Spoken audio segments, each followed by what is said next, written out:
Bonjour, bienvenue sur la chaîne de Radar Web Création. Aujourd'hui, nous allons voir comment bien débuter avec Data Warrior. Data Warrior est un logiciel à l'origine conçu pour visualiser les molécules chimiques. Mais vous allez voir qu'en fait, avec Data Warrior, on peut absolument tout faire. Allez, c'est parti!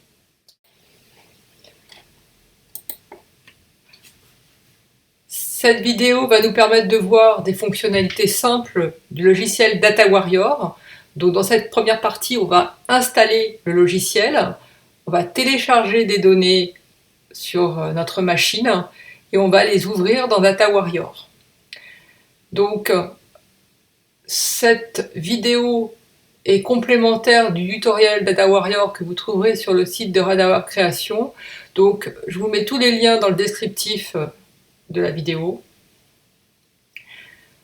Le site de Radar Web Création dans lequel vous avez l'intégralité du tuto en complément de la vidéo.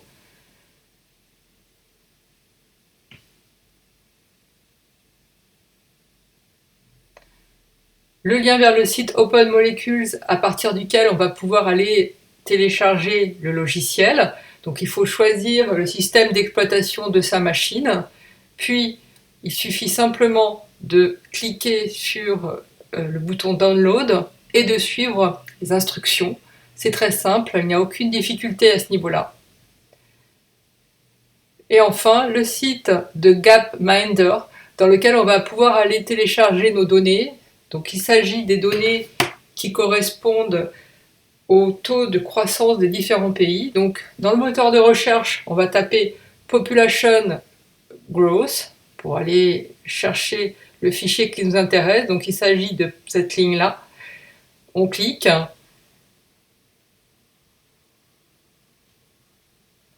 Voilà, le fichier s'ouvre par défaut sous Excel.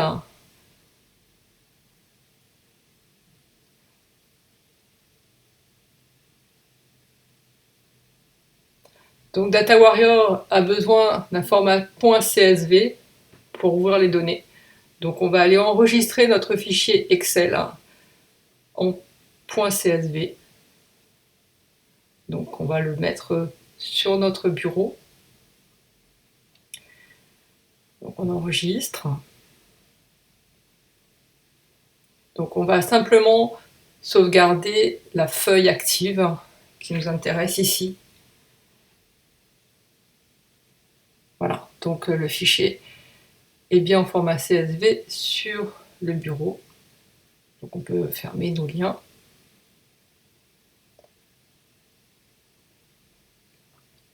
Donc on va cliquer sur le raccourci de Data Warrior qu'on a installé pour ouvrir le logiciel.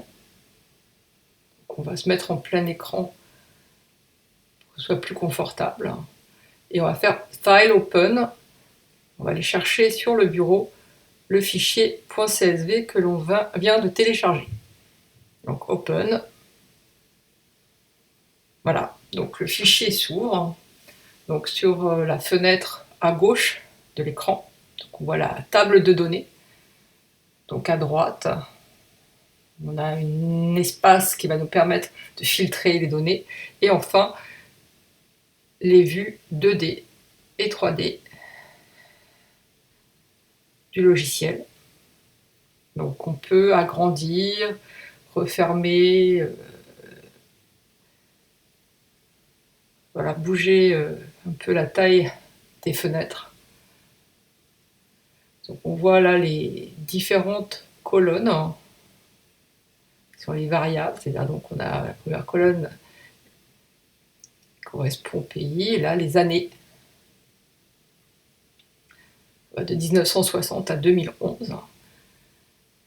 Donc les années sont représentées en colonnes et en ligne donc les pays. Chaque ligne correspond à un pays et on a 270 pays dans notre table de données. Voilà, donc on peut naviguer dans la table de données à l'aide des curseurs à droite et en bas. On peut trier la colonne en cliquant en haut de la colonne, donc par ordre alphabétique, par exemple.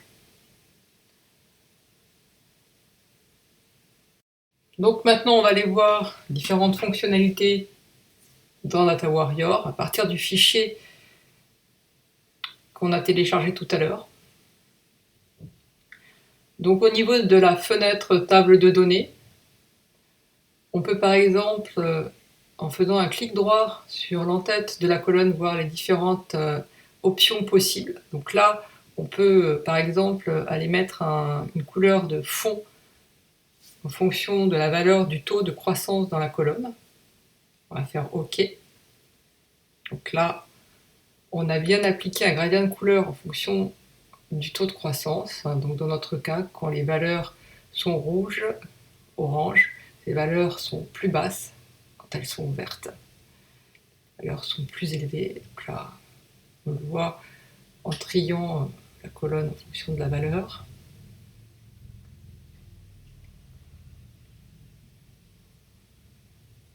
Voilà. Pour revenir à l'état initial, on clique sur l'entête de la colonne population qui trie la colonne par ordre alphabétique. Maintenant, au niveau du graphe, donc on peut agrandir le graphe avec les curseurs en haut à droite, en cliquant sur les petits points, ou encore en appuyant directement sur le petit bouton Maximize View. Donc là, on a agrandi l'écran, on peut le rétrécir à nouveau. Voilà. En faisant un clic droit ensuite sur le graphe, on voit les différentes options offertes. Donc on peut choisir le graphe préféré. Donc là, un scatterplot, un boxplot, un pie chart. Voilà, différents types de graphes possibles sur Data Warrior.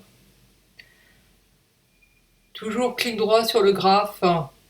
Donc on peut voir qu'on peut ajouter des statistiques sur les graphes. Par exemple, boxplot, on peut voir l'écart type, on peut montrer la valeur de la moyenne.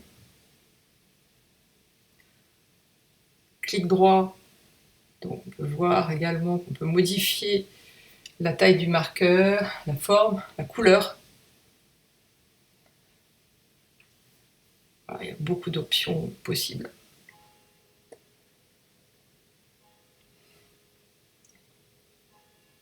Donc là, on va essayer de régler les axes des abscisses et des ordonnées. Donc en cliquant sur X, Y, Z, on voit qu'on peut, par exemple là, en abscisse, mettre le taux de croissance.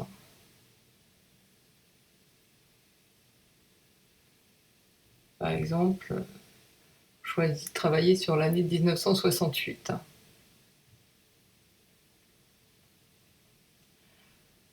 Donc en cliquant sur le marqueur, on voit que sur la droite, la valeur s'affiche.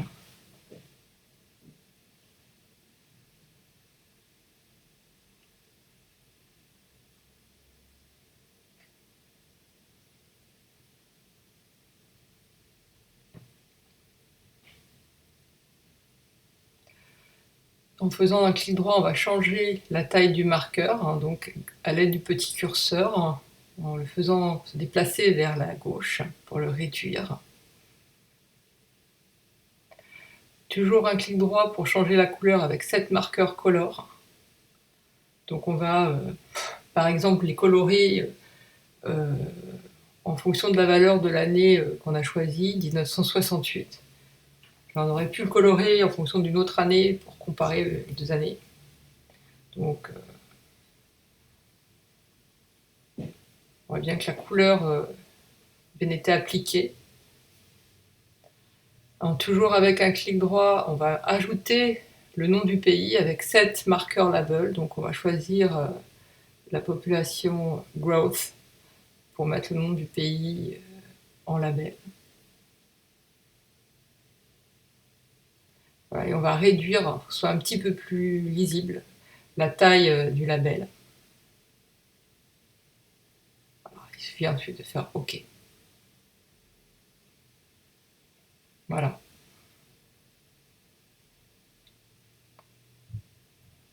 Donc on a terminé avec la view 2D. Je vais juste vous montrer très rapidement la 3D view. Donc ça permet avec la touche commande et la souris maintenue enfoncée de voir les données en 3D. Ça peut être intéressant pour certains types de données. Ce tuto est maintenant terminé. Je vous dis à très bientôt sur www.radarweb.fr.